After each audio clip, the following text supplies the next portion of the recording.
Chers téléspectateurs, vous êtes toujours dans le bœuf politique du 13 avril 2024 et nous recevons toujours le professeur Pascal Charlemagne Messanga-Nyamdine qui aujourd'hui dissèque la situation politique en Afrique en général et plus particulièrement et très particulièrement dans son Cameroun adoré. Vous nous avez par moments vu nous engueuler sur ce plateau, c'est souvent comme ça, c'est souvent dur sur les plateaux de télé, on coupe à la fin lorsque c'est pas en direct, mais aujourd'hui, ceux qui nous suivent sur TikTok, le live, ont vu qu'on s'est bien engueulé, mais on finit par se calmer. C'est ça aussi au Cameroun, les enfants nés au Cameroun, ils se battent et finissent par s'entendre, et ça finira aussi comme ça à la tête de ce pays.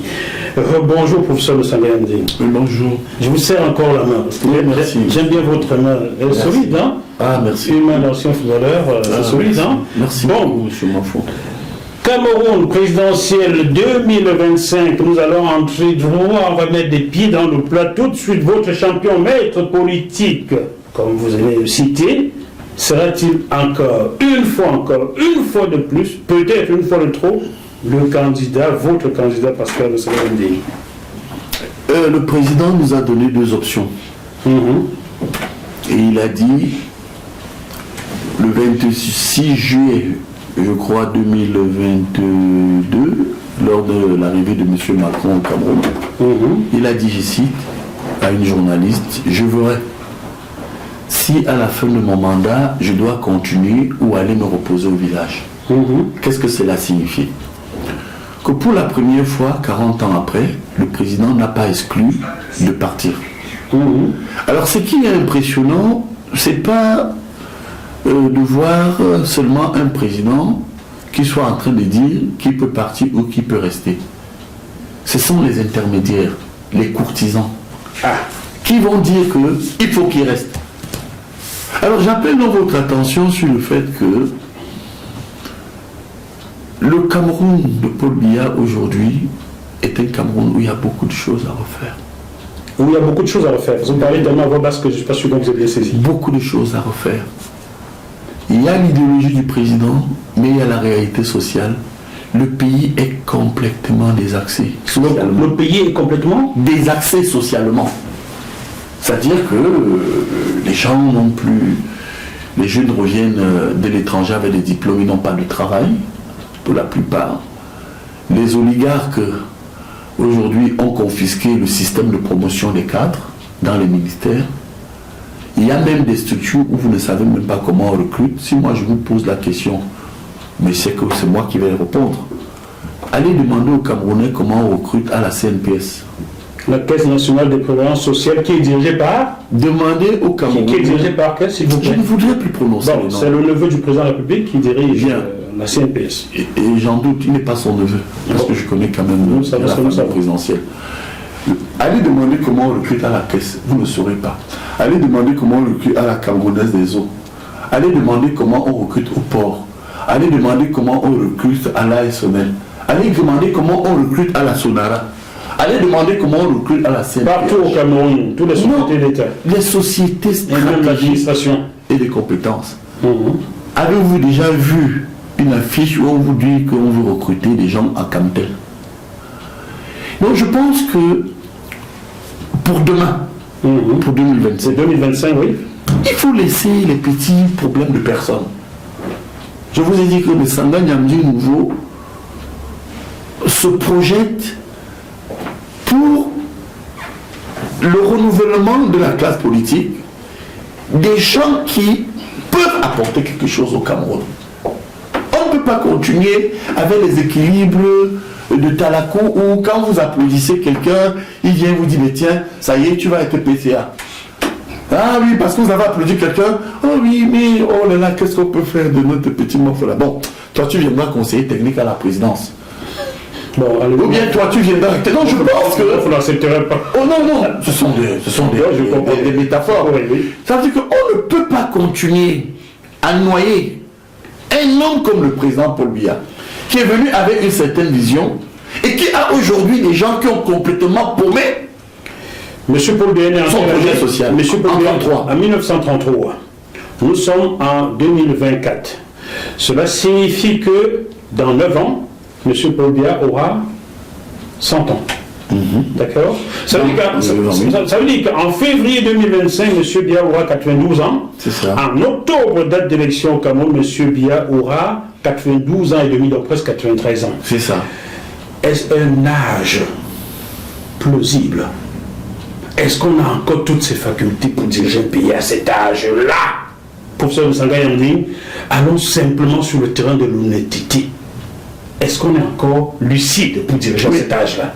Bon, vous allez me permettre de faire la différence.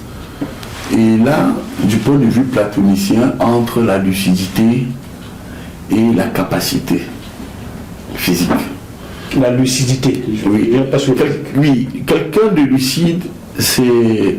Si vous voyez les médecins, je vis avec ma mère qui a 83 ans. Je vous assure qu'elle est encore lucide. 83 ans, c'est pas, mais 93 ans. Bien, permettez-moi de vous faire une confidence. Vous avez souvent invité des gens sur vos plateaux. Je ne sais pas si vous avez déjà invité des personnes ayant eu des entretiens avec Paul Biya. Moi, le dernier... Eric Chingé. Très bien, oui. Oui, a eu des entretiens avec Paul Biya. Moi, le dernier entretien que j'ai eu avec le président, il avait 90 ans. Il y a donc 2 ans environ. Vous comprenez un peu? Je vous jure que Dieu me prenne si je vous raconte des histoires. J'ai vu un homme lucide. J'étais en Vomeca lors de son 90e anniversaire. Donc moi je crois qu'il a un mythe qu'on doit détruire. Est-ce qu'il a encore une capacité de contrôle absolue? Mais moi je constate que le président discrimine encore. Pardon? Le président discrimine? Il discrimine encore. Expliquez-moi un peu. C'est-à-dire qu'il arrive encore à regardez, et là ça va faire pleurer certains nouveaux téléspectateurs. Regardez quelqu'un comme moi, avec le destin, j'ai à peine la cinquantaine, je ne peux plus lire. Paul Biya lit. C'est un atout. Mais vous ne pouvez plus lire parce qu'il y a eu une erreur. Un accident. Non, je vais quand même vous dire que je suis admirable d'un homme de son âge qui arrive encore à lire. Il ne faut pas le comparer à vous. Vous avez une erreur médicale. Et si vous étiez allé en Suisse vous faire soigner comme certains. Alors regardez, non, moi je travaille beaucoup plus physiquement et dans ma tête, je remercie le Seigneur. Mais ce que je voudrais vous dire, c'est que est-ce que nous pouvons continuer avec Paul Biya qui a non seulement 92 ans, mais aussi qui fera 42 ans au pouvoir le 6 novembre prochain. Dans quelques mois. C'est ça.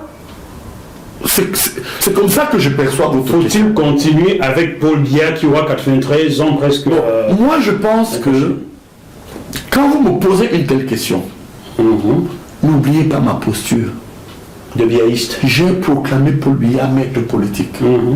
Ça veut dire que je suis condamné. Tant que le président Paul Biya est candidat, moi, son élève, puisqu'il est mon maître politique, je ne peux pas dire non. Si je le fais, je ne suis plus crédible autour des Camerounais, comme les Doki, qui viennent dire que Kamto Sissi, Kamto... Les Doki ne sont pas crédibles. Bon, alors quand vous me posez cette question, je suis un partisan qui vous dit que mon souhait aujourd'hui est que le père prépare quelqu'un. Votre souhait, votre souhait, vous, Pascal Moussanga Yanding, est que le président prépare quelqu'un pour 2025. Oui, pour 2025. Mais s'il se représente, je vais le soutenir parce qu'il est mon maître. Et s'il ne se présentait pas et préparait quelqu'un, est-ce que vous vous rasez en pensant à la présidentielle, comme disait quelqu'un? Et je n'exclus pas ça. Vous n'excluez pas d'être candidat? Non, je n'exclus rien. D'abord, je vous dis bien que si le président décide d'aller se reposer au village, moi j'aviserai. Je n'exclus pas de contribuer. Parce que vous savez, le mal camerounais, c'est quoi par rapport à 2025? Tout le monde va être président. Mais il faut comprendre qu'il y a des équipes dans le monde, vous le savez très bien. Ah, je suis pas au Cameroun. Non, j'ai dit en France et aux États-Unis. Donc quand je dis vous le savez très bien, ça veut dire que je suis en train de vouloir démontrer à ceux qui nous écoutent que lorsque vous pouvez prenez une personnalité comme Jacques Attali que je connais très bien, qui m'a souvent reçu, qui m'a fait la gentillesse d'aller acheter mon livre. Bien. Bon, alors quand vous voyez Jacques Attali, ça a été un faiseur de roi. Ouais. Jacques Attali a aidé Mitterrand à reconquérir le pouvoir en 1981. Il a joué pour que Macron soit président. Oui. Il joue encore pour que les choses changent. Mais je vous dis que je connais des Camerounais. S'ils étaient dans la posture de Jacques Attali, ils seraient en train de vous dire qu'ils vont être présidents. D'accord. On va rester donc pour vous. Je vais formuler cette question de manière simple pour que l'enfant qui est en classe de CP comprenne. Souhaitez-vous que votre champion, M. Biya, soit candidat l'année prochaine au présidentiel au Cameroun, oui ou non? C'est mon maître politique. Souhaitez-vous qu'il soit candidat en 2020? Un maître ne juge pas l'élève. Là, j'ai vraiment... Pardonnez-moi, monsieur Mafo. Si un maître juge l'élève, c'est l'élève qui juge par le maître. Oui. Vous avez dit un maître. L'élève, merci de m'avoir compris. Je vous suis très bien. Donc, Je vous remercie. Souhaitez-vous... L'élève ne juge pas le maître. Mais vous souhaitez pas avoir un souhait. Moi, j'ai fait... écoutez, c'est comme si vous dites à un père que est-ce qu'il est souhaitable que... Moi, j'ai vu mon père malade, permettez-moi de vous le dire, et affaibli quand il était déjà à la chaufferie. Et je n'étais pas capable de dire à mon père de me céder le fauteuil. Vous savez que je suis mal placé pour une seule raison. Pour une seule raison. Ma prise de position est claire. Il est candidat, je le soutiens parce que c'est mon maître. Mais s'il n'est pas candidat, je vais contribuer à faire donner aux Camerounais un nouveau président. Qui serait peut-être vous? Pas forcément moi, parce que je ne m'accroche pas à cela. Okay. Vous savez le plus beau métier que j'aime? Je demande éduquer. J'aime l'enseignement. J'aime la recherche. Regardez où je suis ici. Je poursuis, c'est la recherche qui vous a amené ici. Vous comprenez? Je sais. Alors ça dit que vous savez, monsieur Mafo, je ne suis pas hypocrite. Je pouvais en mourir quand ces gens m'ont envoyé à Garoua. Alors, ces gens voulaient me tuer. D'accord. Ça dit que si vous m'envoyez debout, je suis un enfant, un revenant. Hein. Vous ne réalisez pas que... D'abord, je suis un Parisien, j'ai vécu à Paris dans le 14e, Sorbonne et autres. Vous arrivez dans votre pays, vous êtes permanent à l'IRIC. Vous travaillez bien. Mais parce que vous ne vous entendez pas avec un collaborateur du chef de l'État. On va rester.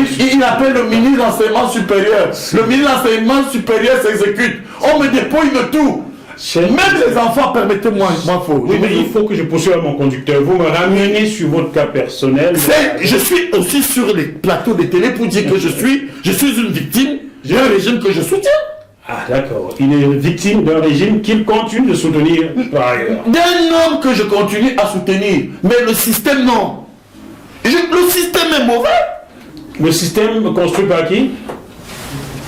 Par celui que vous pouvez appeler mon maître politique ou n'importe qui. Mais mon rôle aussi en tant qu'intellectuel est de l'accompagner. Vous savez, lorsque vous avez des courants, permettez-moi parce que je suis toujours sincère à votre égard, dans tous les systèmes politiques, vous avez toujours deux courants. Vous avez les conservateurs et vous avez les rénovateurs qu'on appelle parfois les progressistes. Écoutez, on a vu ici des progressistes dans un même système se taper dessus. Même en Russie, lorsque Gorbatchev est arrivé, il faisait partie du système. Donc moi je voulais dire que rien n'interdit à des gens intelligents d'écouter un progressiste. Très bien. Le progressiste que vous êtes, vous venez de dire que si monsieur... Le progressiste est éliminé et détruit par un système qu'il a soutenu. Par le système qu'il soutient. Bien. Vous venez de dire que si votre champion, M. Biya, était candidat, vous le soutiendrez. Mais s'il n'était pas candidat, vous contribuerez à faire élire un Camerounais. Ou me présenter moi-même. Ou vous présenter vous-même. Oui. Et le franquisme bat son plan dans votre pays. Le franquisme, c'est le mouvement qui soutient Franck et Emmanuel Biya, fils de Paul Biya. Il paraît que le pouvoir est sanguinaire, comme dit votre frère Dindine Ferdinand, à l'aise papillon. Et si c'est Franck Biya qui était présenté pour représenter son papa, le soutiendrez-vous ou vous présenterez-vous contre lui? Oui, les présenteurs, le moment viendra, j'aviserai. Vous voyez, je suis pas en contradiction avec ce que je vous ai dit. N'oubliez pas que je suis coordonnateur du mouvement national des biaïstes. C'est-à-dire, c'est un think tank qui avait pour objectif de vulgariser la vision du président. Et parmi les quadras, vous savez, quadrat renvoie à quoi? Oui. Je vois 4 personnes qui peuvent effectivement, dans ce système, dans le RDPC, être des présidents. Et qui sont-ils? Et particulièrement deux. Donnez-moi les noms, Si je le dis, je les ai sacrifiés. Non, s'il vous plaît, donnez-moi les noms. Je vous assure. Nous aimons les noms ici. Non. Ce serait immature de ma part. Oh là là là là. Parce qu'il y a deux. Du secret Une chose est sûre, dans ce jeu, je peux vous donner un seul nom parce que vous-même vous l'avez cité, Franck. Franck Emmanuel, il n'est pas Quadra, il est Quinca. Non, il a 52 ans. Non, quand je dis Quadra, non, Quadra, c'est au sens de 4 à choisir. Ah d'accord, les quadras, mais pas les quadragénaires. Oui, pas des quadragénaires. D'accord. Mais vous parlez bien français, M. Mafo. Merci de vous moquer de moi, je suis Bamileke. Voilà, mais est-ce que c'est votre langue, le français? C'est ma langue, le Bamileke, c'est pas le français. Oui, mais vous parlez bien français. Vous avez la bonne maîtrise de la langue. Oh, merci. Ne me passez pas l'éponge, répondez à mes questions. Oui, vous voyez Franck Bia. Je ne suis pas du tout. Attendez, vous voyez Franck Bia parmi dans le quatuor, n'est-ce pas? Oui. Et vous venez dire que si vous les citez, vous les avez sacrifiés, donc vous venez sacrifier Franck Bia. Oui, pourquoi? Parce que tout le monde en parle. Mais il y a des candidats, il y a deux particulièrement dans l'ombre. D'autres m'ont dit oui, il ne le dit pas parce qu'il ira dire à chacun discrètement que tu dois être candidat et puis. Mais ces gens se trompent. Je me suis confié à des gens et ces gens qui nous écoutent, particulièrement un qui a une très grosse expérience, il a été secrétaire général du RDPC, il a été à la présidence de la République, il est pondéré, il est quelqu'un qui a connu le système, il a un certain âge. Vous croyez que cet homme-là est mauvais? Aujourd'hui, il est toujours aux affaires. Bien entendu. Vous savez, non, c'est comme dire, Monsieur Mafo, ne citons personne. Non, mais montrons quand même aux téléspectateurs que le président Biya a quand même préparé des gens. Même si j'ai envie d'être président de la République, si une personnalité comme celle-là se présente, que devrais-je faire? Pour le bien du Cameroun, je vais soutenir la personne. Le Cameroun est-il un pays démocratique? Le Cameroun est un pays relativement démocratique. Pourquoi? Parce que la démocratie, c'est le bien-être. Donc, c'est pas un pays démocratique. Oui, c'est-à-dire que la démocratie, c'est le bien-être, c'est la représentation. Bien. Par contre, je ne raterai pas l'occasion de vous dire que nous, les Sawa, nous ne sommes pas bien représentés aujourd'hui dans la stèle politico-administrative. Malheureusement. Vous avez été exclu du RDPC, vous n'avez pas cessé de nous chanter aujourd'hui, pourtant une question était prévue pour cela. Vous comprenez pourquoi je vous arrête souvent? Car vous êtes mon conducteur. Bien sûr. Le parti au pouvoir, le RDPC, vous a donc exclu alors que vous étiez membre permanent, titulaire du comité central. Oui, désigné par le chef de l'État. Nommé par le chef de l'État. C'est ça. Et on vous a exclu, et on attend toujours que ce chef de l'État s'exprime là-dessus, il ne s'est jamais exprimé. Vous êtes aujourd'hui un biaïste. Comment s'appelle votre think tank déjà? Perspective 2025. Perspective 2025. Mais votre think tank sur le biaïsme, comment vous l'appelez? Votre mouvement en biaïsme? C'est le mouvement national des biaïstes. Mouvement national des biaïstes. J'assure la coordination. Que vous avez mis sur pied avec votre ami Feu Atebayene. Tout à fait, oui. Bon. Qui était d'ailleurs, qui en était le vice-président. Que je connaissais assez, mais qui me redoutait également. Heureusement, vous avez lavé cela. L'une vice-présidente aujourd'hui et qui connaît des femmes, vous qui aimez dire Bamileke, c'est une Bamileke. Oh. Pourquoi vous êtes Françoise Poignet. Non, je vous donne. Je vous présente mon mouvement. Celle qui fait office de vice-président et coordinatrice des femmes, c'est Françoise Poignet. Elle est Bamileke. Ça va de soi. Peut-on faire les affaires au Cameroun sans être proche du mouvement biaïste ou du RDPC? Je crois que c'est impossible. J'ai vérifié cela. Donc, pouvez-vous revenir pour les téléspectateurs sur l'avant-dernière question? J'espère que vous serez concis. Pouvez-vous revenir sur les conditions de votre exclusion? Pourquoi vous a-t-on exclu du RDPC? Rassemblement très démocratique du peuple camerounais. Oui, les caciques ont craqué. Les caciques, c'est qui? Vous voyez, là, j'ai retrouvé les Jean Côté, Grégoire Ouna, Mbendongo, Mafani Moussonguer, et bien d'autres qui ne connaissent même rien du parti. Vous avez même traduit au conseil de discipline alors? Mais c'était beau ce conseil de discipline. Ce sont ceux-là qui étaient au conseil de discipline? Oui, vous savez, il y avait 9 membres. Alors, qui sont alors, vous savez, il y avait président, et regardez bien comment ils ont craqué, ils ont perdu le nord. Ils ont estimé que je ne pouvais pas continuer à éclairer le président et les Camerounais. Et alors, le conseil était présidé par quelqu'un qui n'a jamais été un militant de base, Mafani Moussonguer. Ancien Premier ministre. Qui ne peut même pas arrêter dans sa région la guerre. continue. Ma famille ne peut pas mettre les pieds au sud-ouest. Mais il décide beaucoup. Il décide beaucoup parce qu'il a le décret. On ne peut pas être Premier ministre au Cameroun sans passer par ma famille Moussongue. Vous le savez. Voilà. Vous le confirmez, hein? Je le confirme. Merci beaucoup. Donc, il y a ma famille. Oui. Il y avait mon propre cousin. Qui? Don Soumet, d'accord. Ministre. De la présidente. Il y avait un ministre d'État. Jacques Famendongo. Oh, votre grand ami, là. Vous savez... Jacques Famendongo. C'est l'homme pour qui 2 gigas représente 10 millions de gigas, là. Mais quelqu'un pour qui j'ai passé des moments forts de soutien à l'égard en faveur du chef. C'est l'histoire de Jésus, il a fait du bien là-dessus. Continuons, 4e personne.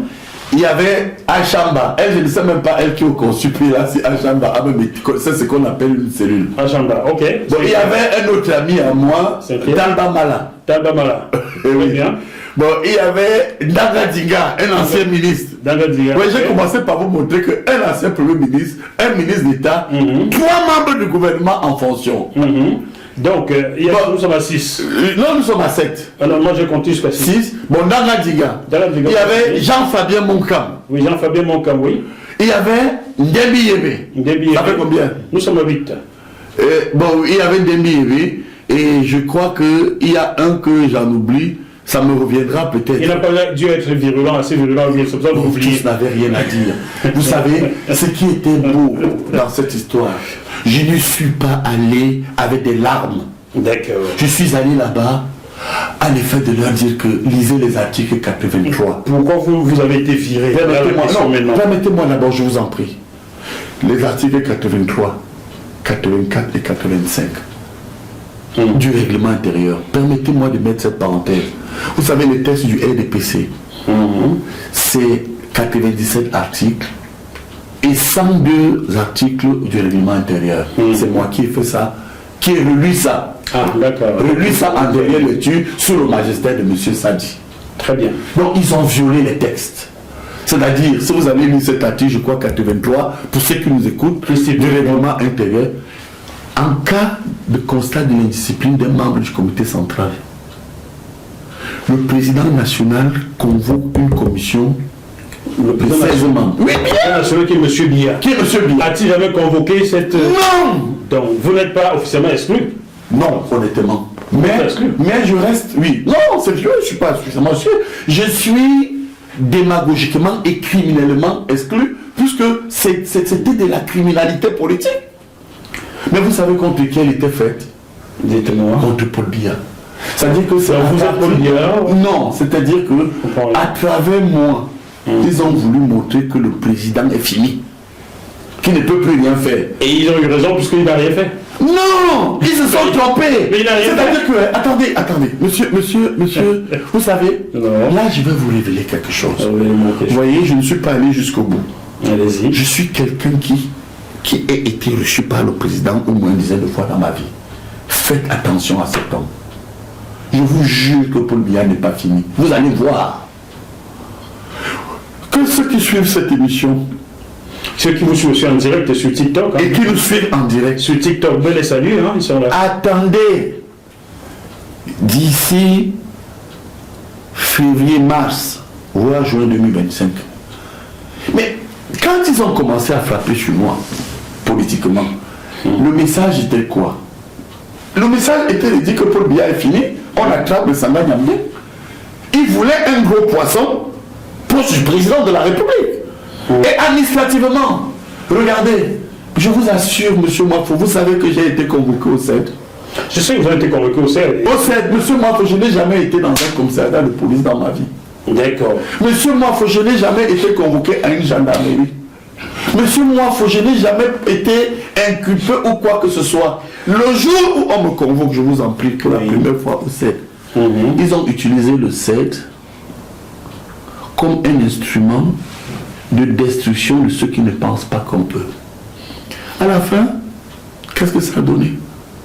Ça a donné qu'aujourd'hui, il y a des hommes et des femmes qui ne veulent pas lever la tête parce qu'ils se disent que si on a fait tomber le Sanga Nyamdé, c'est que moi c'est de la bouille. Ça veut dire que nous, on peut nous tuer. Mais vous savez, c'est lui qui m'a redonné la forme. Regardez comme vous voyez là, je suis quand même... C'est bien élégant, hein? Voilà. Et je voudrais vous faire comprendre que dans cette logique, je vous fais une confidence en direct, même comme le président lui-même m'a dit de ne pas dire, il me reçoit toujours. Et il vous a dit de ne pas dire, oui, je le dis. Il va plus parce que, du coup. Oui, vous savez pourquoi? Le président, chaque fois qu'il me dit des petits mots, je l'écoute. Mais je reconnais qu'à un moment donné, le président Paul Biya a eu marre de moi. Parce que dans une conversation, il avait estimé que je ne gardais pas beaucoup de secrets. Et je vais vous dire quelque chose, Paul Biya m'a glorifié une seule fois. Ah bon? Oui, il m'a dit un jour que vous devez observer parfois la réserve. Un jour, et vous savez ce que moi j'ai dit au président Biya? Non. Non, avec certains collaborateurs qui nous entourent et qui nous veulent du mal, je ne dois pas garder certaines choses au secret. Vous avez osé? Je vous jure que j'ai dit ça pour exemple. Et vous êtes toujours debout? Et un jour, mais lui n'est pas méchant. C'est-à-dire que quand vous voyez les actes que posent les collaborateurs de Paul Biya. Et Paul Biya n'agit pas? Monsieur Mwafo, je vous aurais dit fermer les micros, mais je vais vous dire, si certains étaient à la place de Paul Biya, ils auraient tué tout le monde. Qui par exemple? Suivez mon regard. Non, je ne suis pas votre regard du tout, je suis ma caméra. Qui par exemple? Monsieur Mwafo. Oui, c'est mon nom. Vous ne savez vous le connaissez désormais autant que Paul Biya, donc vous ne savez pas ce que j'ai vécu. Bon, pourquoi vous a-t-on exclu? C'était ma question. Pour rien, parce qu'on dit que j'ai critiqué à un moment donné le ministre d'État Ferdinand Ngongo. Ah donc, c'est à cause de Ferdinand? Maman, c'est mon frère et mon grand frère Ferdinand Ngongo qu'avec du recul, je lui demande même toute l'indulgence. Je ne savais pas qui il était. Il m'a frappé fort. Très mal. Au-delà de ce que j'attendais.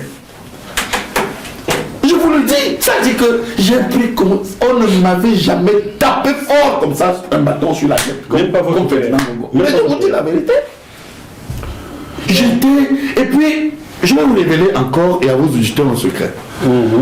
J'avoue que j'étais un peu gonflé parce que lors d'un échange avec le président, au vœu, il me serre la main et le président m'avait dit, surtout ne craignez rien. Surtout ne craignez rien. Le chef me l'avait dit. Donc vous voyez que j'étais zélé, j'étais gonflé, j'étais convaincu que biaïsme, professeur, chef de département, j'ai été partout, j'ai soutenu le président. Mais je vous assure que la plus belle leçon que je tire de la vie, il faut être humble. J'étais convaincu que personne ne pouvait me toucher. Je salue dans votre nouvelle humilité, vous qui êtes né de nouveau. Mais dit que Ferdinand, le ministre d'État Ngongo, il me l'a fait dur. D'accord. Il a tapé.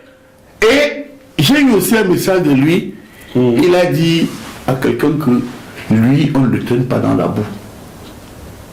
Parce qu'effectivement, j'avais osé dire, et ça je le reconnais, que tant qu'il est là, je n'attends rien de lui. Vous l'avez dit sur mon plateau, je m'en souviens. Oui. Ça m'a coûté cher. Vous l'avez dit aussi ailleurs. Et il a tapé sur moi. Bon, et il y avait aussi quelque chose qui me rassurait. Bon, sachant qu'il est quand même un fils du chef de l'État qui soutient le chef, j'étais convaincu qu'il ne sait pas sur moi qu'il va taper aussi fortement. Mais votre ami Ateba Iné est parti de manière bizarre là. Donc vous comprenez. Il a pris un chat pour tuer une mouche. Et je pense que... Alors quand vous voyez tout ça, vous comprenez qu'écoute, la vie aussi est faite de beaucoup de réserves et d'humilité. Il faut respecter ceux qui sont en place. Mais je suis content parce que dans ma réaction, la plus grande indulgence que j'ai sollicitée et qui reste vivante, c'est que ça ne m'a pas amené, comme on fait les Ndoki, de me retourner contre le président Paul Biya, que personne ne peut enlever de mon cœur. Alors vous pouvez tout m'enlever, mais personne n'enlèvera Paul Biya de mon cœur. Michel Ndoki, vous avez déjà été cité par le professeur Messanga au moins 5 fois sur ce plateau. Sentez-vous libre de prendre votre droit de réponse, mais je sais que vous ne viendrez pas. Elle fait peut-être partie des gens qui m'en doutent aussi, car je l'invite, elle ne vient pas même, envoie un petit texto pour... Il faut venir, Michel, on a des choses à se dire. Vous voyez, au fond, le ministre d'État Ngongo, il est du même bord de soutien que moi. Je continue à croire qu'il s'est trompé d'adversaire. Les enfants de Paul Biya se mangent entre eux. Voilà, c'est ce que les gens disent. Les longs couteaux sortent déjà des gens. Quand vous voyez une personnalité comme Jacques Fameux Ndongo me maltraiter, ou bien m'opposer une telle exclusion et discrimination de l'action politico-administrative. Vous croyez qu'eux, ils vont être crédibles? On comprend que bon, nous sommes entre nous, et je profite d'ailleurs, j'ai saisi l'opportunité que vous me donnez ici pour dire que moi je tends la main toujours à ces aînés, et je continue à dire que pour 2025, nous devons tous être unis. Sinon, quand vous avez le pouvoir, je vous cite ici Morganton, un politologue américain, si vous ne l'utilisez pas pour vous, les autres vont l'utiliser contre vous. Parce qu'il y a un proverbe, il y en a qui dit que la tortue s'est montée sur l'arbre, mais elle ne sait pas descendre. Si vous commencez par nous détruire, nous qui avons soutenu le président de la République, vous allez fragiliser toute la machine. Chers téléspectateurs, le professeur Messanga-Nyamdine vient de dire quelque chose et qui rejoint ce que votre frère Eric Tchindji avait dit sur ce plateau. Le président Paul Biya donne des instructions, mais son entourage n'agit pas. Il a demandé à Eric Tchindji d'interroger certaines personnalités du Cameroun, et les gens Fauchivé et consorts auraient bloqué à l'époque. Sauf qu'à la fin de la journée, à the end of the day, votre maître politique ne sanctionne jamais. Voilà pourquoi la gabegie perdure. Je peux vous dire pourquoi? Oui, il ne sanctionne jamais. Pourquoi? Parce que Paul Biya avait le choix. Soit il sanctionne, et je doute fort qu'il soit encore resté au pouvoir, soit il laisse passer pour sécuriser son pouvoir.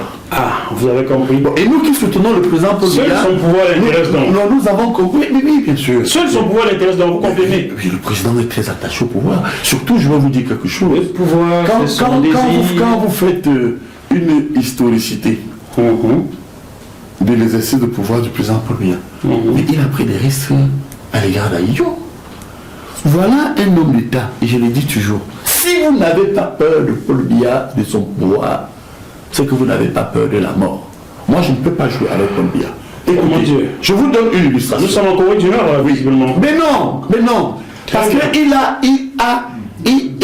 sait qu'il est un talentueux et qu'il a un chemin particulier. Je chute en vous démontrant ceci. Chutez, s'il vous plaît. Le président Amadou Ahidjo fait de lui le successeur constitutionnel. Le 4 novembre, il démissionne, le 6, il prête serment.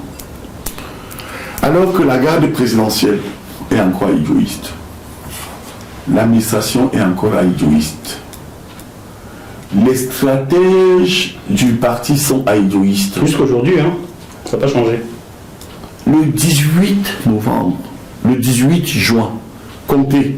1983, regardez, on va compter avec vous. Novembre, novembre, décembre, janvier, février, mars, avril, mai, juin, 8 mois seulement après sa prise de pouvoir, il balaie tout ce qui était proche d'Ahidjo. Mais ça veut dire quoi? Ça veut dire que le président Paul Biya a pris des risques, quitte à mourir, pour sauvegarder son pouvoir. Seul le pouvoir l'intéresse donc finalement. Bon, alors, on prend l'état du je pense que vous qui pensez que le président Paul Biya est naïf, le président Paul Biya ne sait pas. Moi, je sais qu'il sait ce qui se passe. Le président sait ce qui se passe. Au moment où je vous parle, le président, Dieu merci, c'est lui qui me rassure. Parce que j'aurais pu en mourir. Vous voyez, et vous n'avez pas constaté quelque chose. J'ai perdu 15 kilos. Le seul bien qu'ils m'ont fait, c'est que j'ai maigri. Ça fait 1 an que je ne vous ai pas vu. Vous avez vu que j'ai beaucoup maigri. 2 ans même que je ne vous ai pas vu. J'ai pris tous mes nouveaux, tous ces costumes. Avec tous les galets que vous subissez au Cameroun, c'est logique que vous ayez un peu de poids. J'ai failli mourir.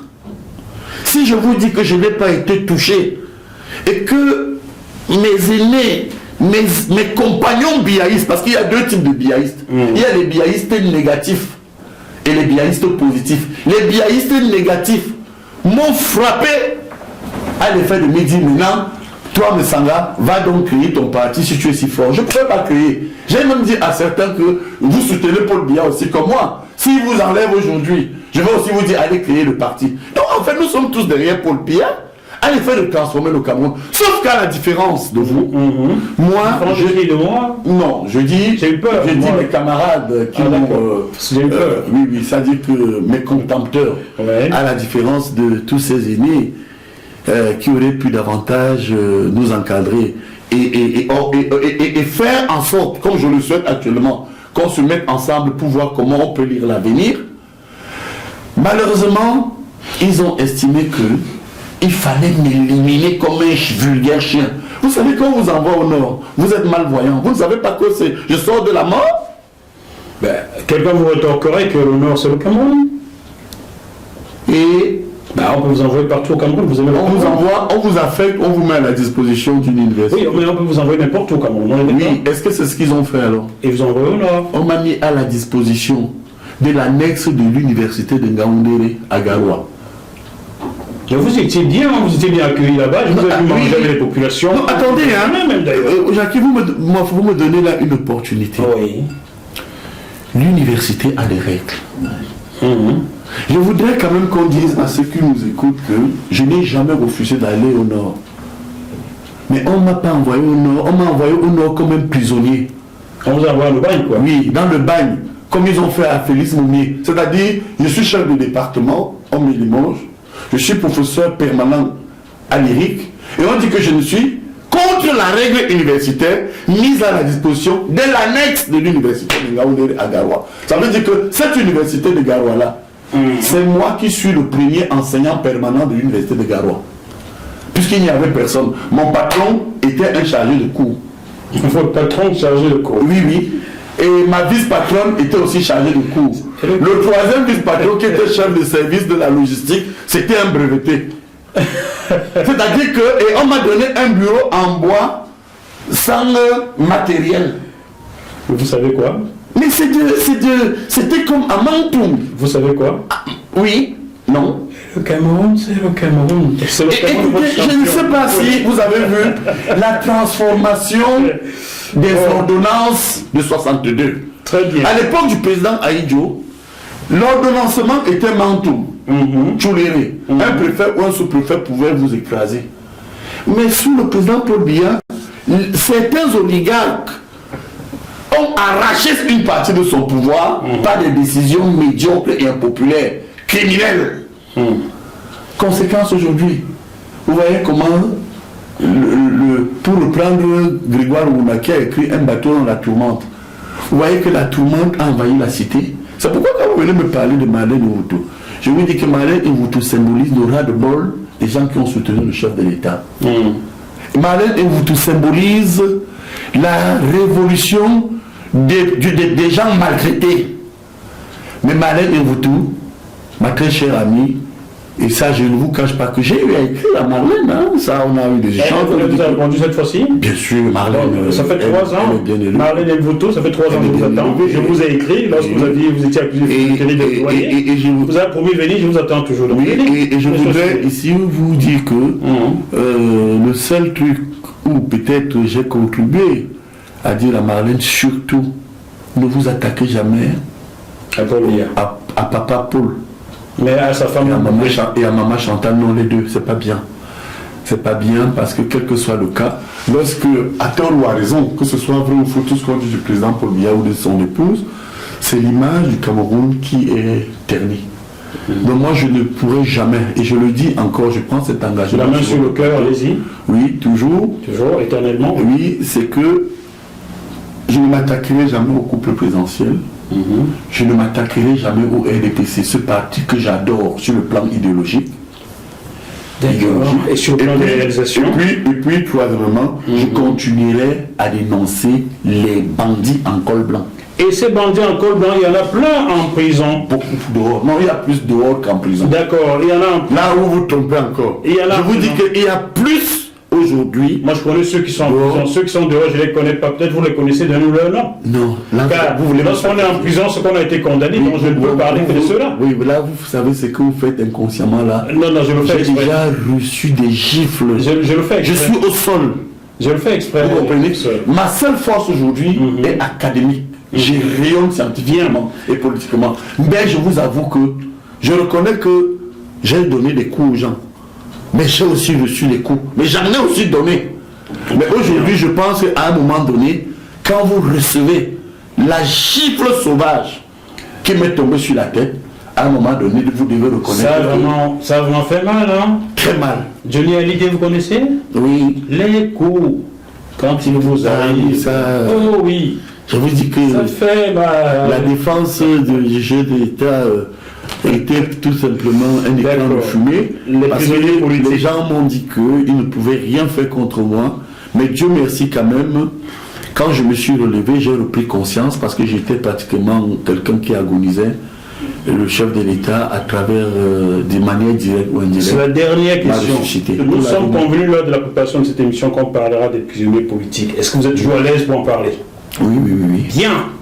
Les prisonniers politiques, considérez-vous qu'il y en a au Cameroun? Et moi, je vous avoue que, et vous connaissez ma sincérité, je suis dans l'embarras. Ils nous regardent même en prison, ils nous regardent. Oui, parce que quand j'observe les escarcelles politiques nationales, je me rends quand même compte qu'en dehors de ces militants du MRC qui sont en prison, dans notre camp, dans le camp RDPC, y a-t-il des prisonniers dans le camp politiques? des biaïstes, y a-t-il des prisonniers politiques RDPC biaïstes confondus? Je ne pense pas que ces gens se soient autoproclamés candidats. Peut-être le seul qui est parti en prison après s'être déclaré candidat, oui, ça je le connais, c'est Edouard Titus. D'accord. Y a-t-il des prisonniers politiques issus des rangs du RDPC ou je cherche des en même temps. Ça veut que ça. Donc vous ne les trouvez pas, quoi. Je suis en train. Non, je n'en vois pas. D'accord, très bien. Enfin, il a dit quelque chose de direct. Il ne voit pas au sein du RDPC. Poursuivons. Au sein de l'opposition MRC, y a-t-il pour vous des prisonniers politiques? Oui. Vous en connaissez quelques-uns? Oui, vous savez, parce que je vais vous donner scientifiquement la définition d'un prisonnier politique en sociologie politique. C'est un individu qui, par ses actes et ses opinions, peut être mis en état d'arrestation. Bon, quand je vois quand même la position de Foguet, le professeur Alain Foguet, que je salue, quand je vois Bibou Issa, c'est du fait de leur position politique qu'on leur a collé une infraction de droit commun. Ça, ce plan dans le RDPC, autant dans le RDPC je n'en vois pas, et autant dans l'opposition, on peut parler d'une translation du concept qui fait dire que oui, pour l'acte qu'ils ont posé, ils voulaient faire une marche. Suite à cette marche qui a été rejetée, on peut considérer cela comme des prisonniers politiques. Vous savez que depuis que je vous connais, vous venez d'être honnête. J'ai toujours été honnête. Non, je dois vous rendre cet hommage. Pour la première fois, vous dites quelque chose qui tient la route. Oui, je suis professeur. Et vous allez voir que les moments les plus forts de nos échanges, c'est lorsque nous parlons des relations internationales, des problèmes de droit, des problèmes techniques. Mais quand vous m'amenez parfois dans les problèmes de sentiments où chacun doit émettre son opinion pour pouvoir avoir telle ou telle position, on ne s'entend pas parce que beaucoup ne supportent pas que je sois resté fidèle au président Paul Biya. Et moi, si je ne supporte pas qu'on nous dise que Paul Biya n'a rien fait, donc ça crée des dichotomies. Très bien. Mais en réalité, quand vous entrez dans les dimensions techniques, je crois qu'il y a des universitaires qui m'écoutent. Et moi, je ne me suis pas seulement contenté de dire oui ou non. Je vous ai donné qu'il y a des bases référentielles qui justifient telle ou telle position. Si les Foguet et les autres sont allés en prison, plusieurs autres parce qu'ils ont initié une marche, sincèrement, les motifs de délit d'opinion sont une conséquence de leur position politique. Alors, si vous prenez cette définition, je vous donne même la référence. Vous avez oublié Mispa, Wasso et bien d'autres. C'est lui qui a d'ailleurs donné la définition que je viens de vous décliner. Moi, je vous donne toujours son nom. Vous comprenez, c'est Michel Alliot. C'est-à-dire, un prisonnier politique, c'est quelqu'un qui, par ses actes ou ses prises de position, peut se retrouver en prison. Oui. Or, les gens vous disent un prisonnier politique, c'est celui qui, parce qu'il a pris un parti politique. Mais à un moment donné, qu'on accorde aussi un espace dans notre escarcelle sociale camerounais aux universitaires. Le problème aussi au Cameroun, c'est qu'on banalise les universitaires. On estime que ce n'est rien. C'est rien du tout. Non. Écoutez, il faut arrêter. Chers amis, je ne connais pas des relations très amicales avec le professeur Alain Foguet, que j'ai vu une ou deux fois dans ma vie, une seule fois d'ailleurs. J'ai d'ailleurs des choses à lui reprocher sur le plan politique, entre journalistes et politiques. Aujourd'hui, si le professeur Sangaya Nding estime que le professeur Alain Foguet est un prisonnier politique. Oui, c'est un prisonnier politique. Tout comme Ibou Nissak, tout comme Awa Mispa, et plein d'autres anonymes qui sont bien merci qui sont en prison. Est-ce que vous appelez ici à leur libération, professeur? Mais qu'est-ce que je peux bien y faire? Regardez. Est-ce que vous appelez à leur libération? Écoutez, je vais vous révéler encore une dernière confidence. Mimi Mofo, a été arrêtée. Oui. J'espère qu'elle nous écoute. Membre du comité central influent. Je suis arrivé ce jour-là au secrétariat général. J'ai dit à M. Nkwete, ce n'est pas normal, vous voulez assassiner Paul Biya. Libérez cette fille. Elle dit, peut-être qu'elle va nous écouter. Elle m'a d'ailleurs remercié à plus d'un titre. J'ai pris position. Alors maintenant aujourd'hui, vous me dites, oui, avant qu'on ne m'exclue, vous avez votre confrère dans une radio, Sismondi Balen du Tchoka, oui, et d'ailleurs qui est convoqué en justice parce qu'il m'a appelé encore 2-3 fois. Malheureusement. Oui, et qui, lors d'une émission, m'a demandé que pensez-vous de l'arrestation des marcheurs du MRC. J'ai dit, mais il faut les libérer.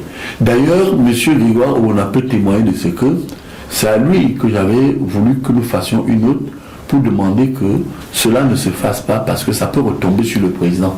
Mais aujourd'hui, regardez tout ce qui tombe sur le président Paul Biya. Lorsque quelqu'un est en prison, on dit que c'est le régime de Biya. S'il agissait, peut-être que ça ne serait pas en prison. Oui, mais le président Paul Biya... Puisqu'il est encore lucide selon vous, et je sais qu'on lui fait le rapport de mes émissions, je peux vous donner le nom de celui qui les faisait jusqu'à il y a un an. Oui, c'est normal. On lui fait le rapport de toutes mes émissions. Il y a le bulletin d'information. Il aurait pu appeler depuis qu'Alain Bellet est passé ici, dit j'étais avec Olivier Dubois, il n'était pas là où on l'accusait. Alain Bellet, vous connaissez, c'est votre frère, c'est notre frère, c'est aussi mon frère. Mais M. Biya aurait pu tout simplement demander la libération de ses prisonniers politiques, pourtant il ne l'a jamais fait. Il est toujours aussi lucide. Ce que je pense, c'est que le président Biya, que je connais très bien, laisse parfois faire pour mieux apprécier. Je vous prends un exemple. Pendant ce temps, les familles sont brisées, quoi. Je vais vous donner un exemple pour vous dire qu'il finit par frapper. Ah bon. D'accord. Observez quelque chose depuis l'arrestation de ces prisonniers politiques. Quand vous voyez les discours, le chef de l'État évoque la justice. Au dernier discours, le 31, rappelez-vous, le 31 janvier, la Saint-Sylvestre 2023. Décembre plutôt. Oui. Oui, c'est là. 31 décembre, vous avez dit janvier. Non, c'est Saint-Sylvestre. Saint-Sylvestre, c'est décembre. C'est ça. Le président a dit qu'il était le garant de la bonne marche de la justice. Moi, ce qui m'a frappé, il s'en suivait une enquête sur l'assassinat de votre confrère Martinez Zogo, où nous avions l'impression que les choses allaient s'arrêter tout simplement à l'arrestation des prévenus connus. Vous savez que lorsque nous étions à la faculté de droit, nos professeurs nous enseignaient que lorsqu'il y a un crime, il y a 3 étapes. La première étape, c'est l'enquête préliminaire. La deuxième étape, c'est l'inculpation. L'inculpation, en effet. Et la troisième étape, ce sont les accusés. Et je vous fais remarquer techniquement qu'il y a eu un accusé de dernière minute. Qui est? Mais M. Savon. M. Savon. Où est-il en Qui prison? n'était... Mais il est en prison. Il est en prison depuis quelques mois. Là. Bon, vous allez voir qu'il n'était ni dans l'enquête préliminaire, il n'était ni prévenu, mais il s'est retrouvé accusé. Ça veut dire que Paul Biya n'est pas mort. C'est quelqu'un qui souffre, qui est martyrisé, qui a fait ses preuves, qui soutient le chef qui vous parle. Je vous assure, allons jusqu'au bout avec le président. Si nous avons soutenu Paul Biya pendant 40 ans, c'est pas pendant 18 mois ou quelques mois là que nous n'allons pas le faire. Très bien. Y a-t-il des prisonniers politiques ambazoniens pour vous? L'Ambazonie, il faut bien le dire que c'est un mouvement sécessionniste initié par le NOZO, Nord-Ouest-Sud-Ouest, c'est-à-dire nos frères anglophones. Et je voudrais rappeler que les anglophones ont 3 tendances. Il y a ceux qui sont pour l'État central, unitaire, et il y a ceux qui sont pour le fédéralisme, et il y a ceux qui sont pour les indépendances. À partir de là, il y a une confusion qui naît entre les indépendantistes et les fédéralistes. Bon, moi, quand vous me posez la question s'il y a des prisonniers en Bazonie, non, on ne peut pas le dire. dans la mesure où le Cameroun est un État indépendant, avec sa délimitation spatiale. Moi, vous savez, quand je dispense des cours de droit dans les facultés de droit et de sciences politiques en France ou au Cameroun, je dis ceci à mes étudiants. Il y a 3 éléments constitutifs. Les 3 éléments constitutifs de l'État sont le territoire. On a un territoire délimité. Il y a la population. Il y a une organisation administrative. Il y a une souveraineté de l'État. Alors d'où vient que du jour au lendemain, les gens se lèvent et se mettent à dire qu'ils sont amazoniens. Même si je pense que, concernant ces personnalités dites amazoniennes, franchement, il faut dialoguer avec eux. Il faut dialoguer, il ne faut pas les emprisonner. Ah non, ah non. Comment vous les qualifiez, ceux qui sont en prison, vous les qualifiez de quoi? Ils sont emprisonnés politiques, ils sont quoi? Je les qualifie effectivement de subversifs. Ils sont des prisonniers subversifs. Alors. Non, ça ne dit pas des prisonniers, des subversifs. Ils sont prisonniers quand même. Oui, ils sont prisonniers. Vous les qualifiez prisonniers de quoi? De droit commun. De droit commun. Bien sûr. Ah bon. Ils ont posé des actes criminels. Mais par contre, des actes criminels qu'ils ont voulu transformer en actes politiques. Ils ne sont pas en prison du fait de leurs idées. Ou des initiations. Quelle initiative politique ils ont pris? Ils ont pris des armes. Bon. Mais par contre, au regard des dérives ici et là qui ont fait croire effectivement qu'on pouvait utiliser les armes pour se faire entendre, moi je crois qu'il faut dialoguer avec eux, parce que comme l'a dit mon maître politique Paul Biya, mendiant de la paix, la paix par le dialogue est mieux que la paix par la violence. Beaucoup de téléspectateurs de GMTV Plus me reprocheraient de n'avoir pas creusé sur la question amazonienne. Ce n'était pas l'angle de l'émission d'aujourd'hui. Si vous voulez revoir le professeur Messanga Yamdine plus longtemps sur ce thème-là, ben demandez-lui de revenir, s'il veut bien revenir. Surtout qu'il ne redoute pas mon plateau comme ses amis politiques du Cameroun. C'est bien, et malheureusement. Parce que même moi, vous avez vu que au départ, j'ai failli craquer. Vous n'êtes pas facile, hein, monsieur Bafo. C'est ça, ouais. Vous avez même craqué. Vous avez crié. Oui, ça arrive souvent. Vous savez que quand je viens avec bon cœur, je veux servir. J'ai refusé les plateaux depuis 5 mois. Alors j'arrive et puis comme ça vous me prenez en tédaille parce que bon. Je vous ai séquestré presque quoi. Voilà. Ben non, pas séquestré, mais vous avez été très dur. Hein, dites-moi ça, c'est en off, c'est pas bon. C'est pas off, c'est enregistré, mais c'est hors côté. Oui. Est-ce que vos amis du pouvoir ne me redoutent pas juste parce que je pose des questions, je touche, je mets le doigt dans la plaie, tout ça? Non, vous allez redouter pour 2 raisons. D'abord, vous êtes anti-Biya. Moi, je ne suis pas un anti-Biya. Je vous donne le fait. Je vous redis, j'ai sauvé la vie de Biya un jour. Demandez à monsieur Aïe comme confirmer ça. Ok, c'est pas grave. Je suis un anti-Biya. Vous voulez que je dise ce que vous voulez? Je serai un anti-Biya. C'est un anti qui vous parle. Allez-y, je serai un anti-Biya. Vous détestez particulièrement monsieur Biya, d'accord. D'accord, allons-y. Bon, et deuxièmement, nous avons le sentiment que vous couvez beaucoup les opposants. Parce que dans toutes vos émissions, peut-être de mémoire, vous allez me démentir si je me trompe, vous n'avez jamais montré aux Camerounais que l'une des faiblesses, la colonne la plus faible de notre démocratie, c'est qu'on a une opposition opportuniste qui ne baise pas. Regardez, en 92, nos compatriotes ont la majorité. Mais ils sont tous venus au gouvernement. Aujourd'hui, ils n'arrivent même plus à s'entendre au point où ils vous disent que Thierry n'avait pas opposant. Attendez, s'il vous plaît, les polices veulent partir. Vous pensez que je ne tape que sur le parti au pouvoir?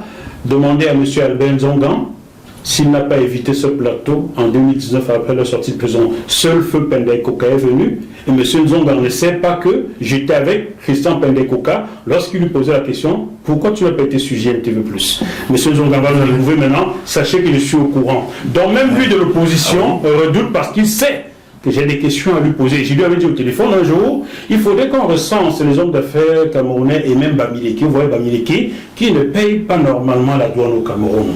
Je lui avais dit à Albert Nzongan. Depuis ce jour-là, on ne se parle plus. Bon, est-ce que vous comprenez maintenant? C'est pour vous dire que je tape sur tout le monde. Ce n'est pas que les gens du pouvoir. Vous comprenez? Monsieur, alors, moi fort. L'une des faiblesses de la démocratie camerounaise, c'est que il n'y a pas des opposants matures et crédibles. Regardez, vous savez ce qui fait le contre-pouvoir aujourd'hui au Cameroun? Ce sont les Camerounais. Les influenceurs, les réseaux sociaux. Les influenceurs. Entre autres. Oui, c'est-à-dire que la vraie opposition au régime qui est crédible, ce sont des enfants qui observe et dénonce. Regardez, si vous voyez toutes ces personnes qui émergent, je ne voudrais pas citer certains influenceurs où, je vous dis, même dans les cabinets ministériels, ils vous disent, qu'est-ce qu'il a encore dit?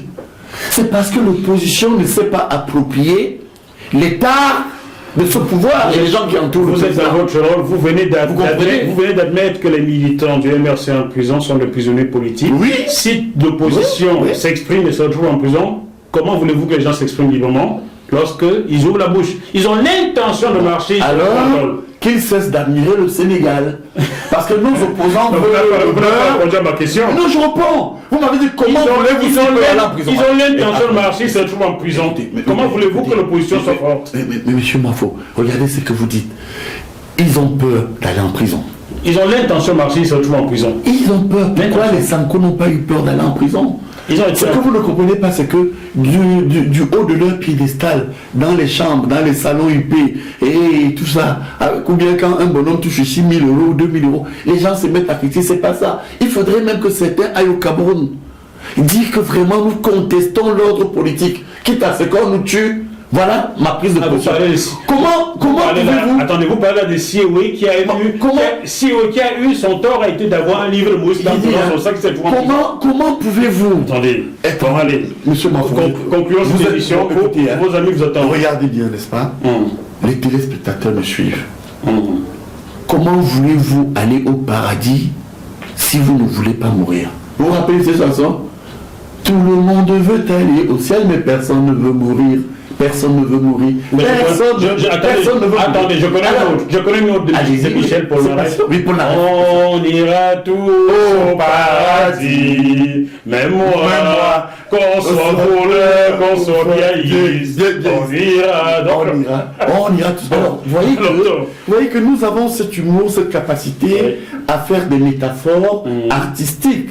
Pour vous dire que les Sanko n'ont pas eu peur. Mais regardez mon cas. Moi, Sanko, c'est Sonko, pardonnez-moi. C'est le premier ministre. C'est que j'ai un ami qui s'appelle Sanko. Bon, mais regardez Sonko, n'est-ce pas? Je vous assure, monsieur Moifo, je ne connais pas beaucoup de gens qui, avec ma posture, auraient dit que ce que les côtés font au secrétariat général n'est pas bien. Ils ont trahi le président. Prenez monsieur comme Jean Côté. Il va encore venir. Le président lui a tout donné. Non, ce que je voudrais vous dire, vous avez autour du président des enfants gâtés. D'accord, c'est compris. Qui sont prêts à vous mettre en prison, moi-même ou qui d'autre, pour sauver leur gâteau. D'accord. Bon, alors quelle est la faiblesse de nos opposants? Ils bavardent. Mais le problème de nos opposants, c'est qu'aujourd'hui, ils ont tous peur d'aller en prison. Ils ont tous peur et surtout d'une armée qui est politisée. C'est ça aussi le Cameroun. L'armée est politisée. Moi, je dis qu'on a une armée plutôt citoyenne. Je peux le dire aujourd'hui. L'armée est républicaine. Je peux le dire aujourd'hui. Ça vous engage? Je peux le dire aujourd'hui car vous regarderez dans les registres de la gendarmerie nationale au bord du lac. On sait qu'un jour, Jacques Moifo a rendu visite à feu général Mabou. Maintenant qu'il est décédé, je peux le dire. Dans le registre, vous trouverez. Je lui ai rendu visite. On a parlé de beaucoup. Non, je dis bien le général Mabou. Dans le registre, vous trouverez mon nom. Je lui ai rendu visite. On s'est parlé longtemps et on s'est parlé longtemps. Donc l'armée est politisée. Ce qui fait qu'aujourd'hui, celui qui lève la tête, c'est l'armée qui le mate dans ce pays-là. Vous comprenez? Oui, vous savez, dans votre pays. Oui, je vous en prie. C'est ça le problème. Comment voulez-vous que les gens soient libres si vous utilisez l'armée qui a pour rôle de défendre une nation qui défend plutôt un pouvoir désormais?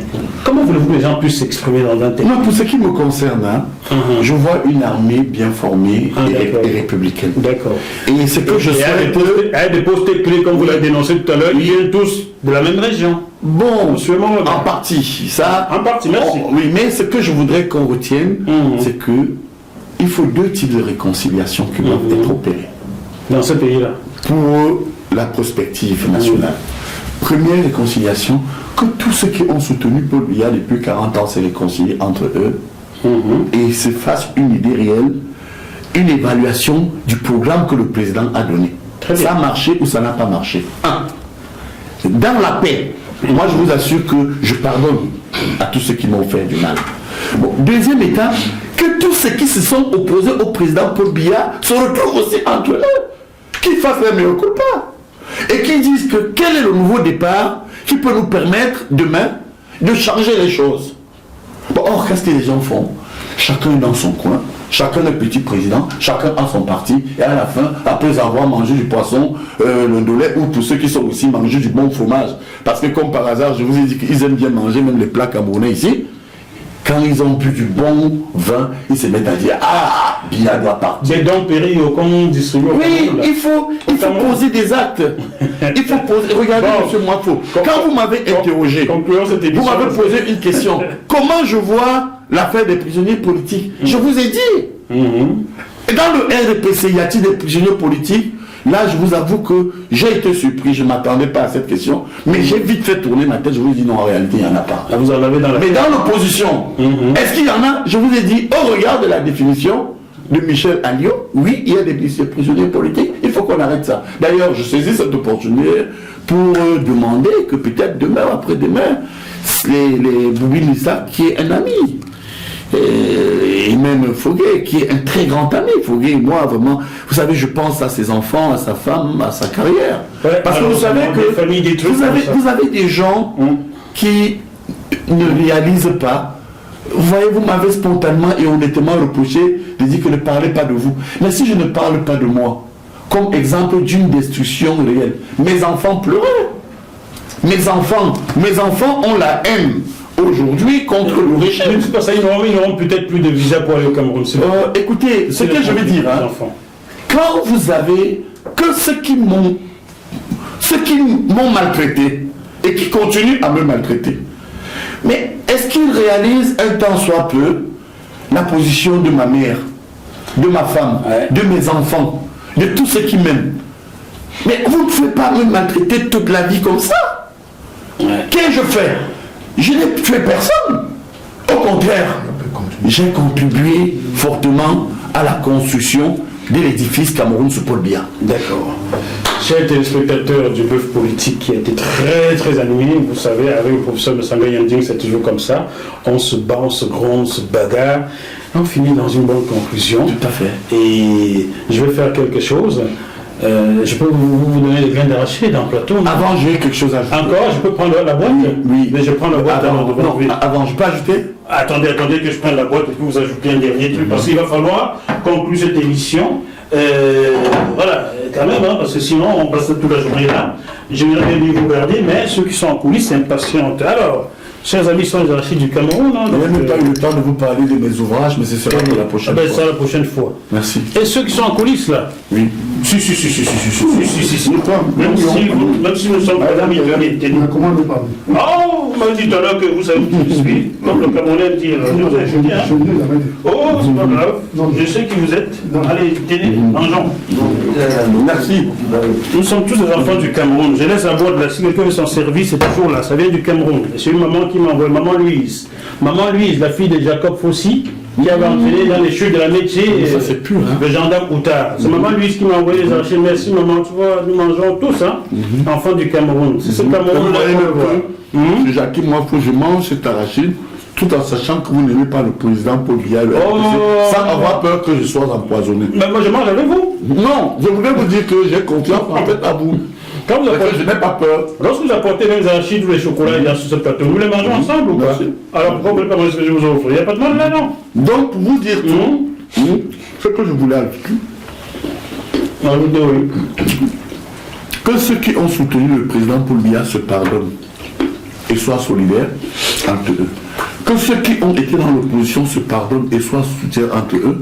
Et enfin, que au nom du Cameroun, qu'on se regarde en face et que nous fassions une projection avec les Camtos, avec les Écoués. Je me demandais, est-ce qu'il va terminer cette émission sans citer le nom du Cameroun? Non, j'ai loupé. Non, il faut dire que M. Camto est sorti numéro 2 quand même de cette élection présidentielle. Il faut avoir du respect. Il va bien, M. Atangana? Oh, je n'ai pas dit ces nouvelles. Vous avez son numéro? Il faut que je lui écrive, M. Atangana. Non, je n'ai pas son numéro. Bon, écoutez, hein, on mange. Merci beaucoup. Je suis en France. J'ai effectué une tournée à travers Perpétuel 2025 qui est un think tank d'apaisement et d'ouverture.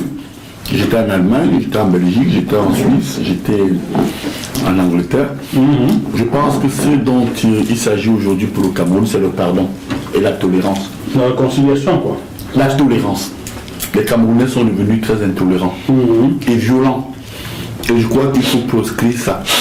Je salue ceux des Camerounais qui, dans la région de Yaoundé, sont expulsés de leur maison. On leur demande de rentrer dans leur village. Monsieur Chanda Tomé a eu la gentillesse de documenter tout cela et de nous envoyer.